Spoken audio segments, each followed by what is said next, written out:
Brandon Gill, a congressman serving for the 26th district in Texas, says this. Sharia law and radical Islam have no place in the United States. You know, there's a fundamental truth that I think we've got to recognize, which is that not all cultures are created equal, and they are not all equally compatible with America's governing framework.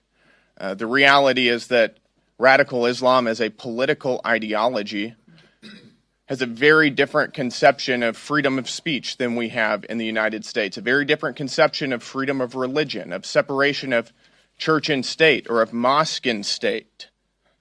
Islam as a political ideology is inherently imperialistic, and we see that now, unfortunately, all over the Western world. And I think the question that is, why are we seeing this in the West, and why are we seeing this in the United States? Why are we seeing terrorist attacks from radical Islam within our own borders? Where did this come from? Islam is largely alien to American history. It certainly didn't come into the United States on the Mayflower.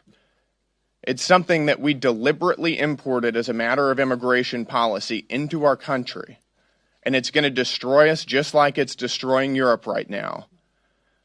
It's our job to stand up to that, to stand up for our values, and to prohibit alien cultures and alien ideologies that do not comport with our own governing framework. And that's why I'm proud to be part of the Sharia Free America Caucus. There are a couple of things that he mentions wrong, and that is Islam is a culture. Islam is not a culture. Yes, our Prophet Muhammad, peace and blessings be upon him, is an Arab, but not all Arabs are Muslim.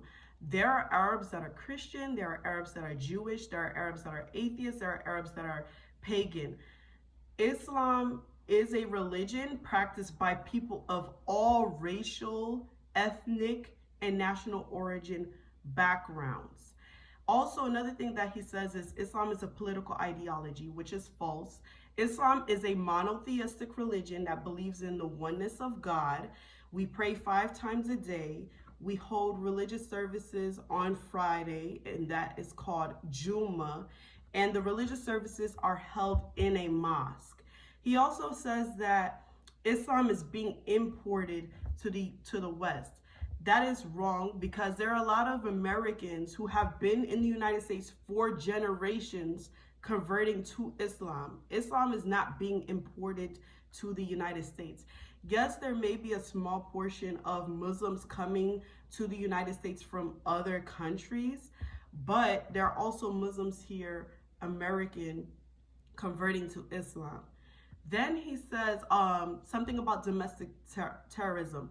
There are terrorist attacks being committed on United States soil by different people regardless of religion.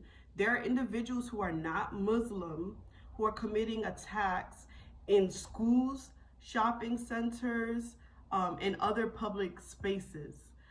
If someone is going to be holding political office, especially something such as Texas 26th district congressperson, you need to be representing all people regardless of religious faith.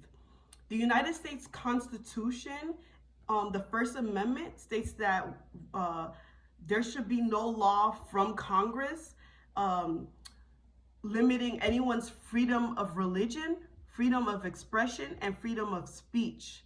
There are people in the United States of all religious backgrounds, whether that be Jewish, Christian, Muslim, atheist, pagan, Wiccan. There are people that believe in God, but they're not specific to any religious group, meaning they believe in God, but they're spiritual. They don't ascribe to any religious group. The fact that someone is holding political office that is saying any type of discriminatory remark about a religious group is unacceptable. Anyway, I hope that everyone has a great day, and thank you for watching my video. Have a nice day. Bye.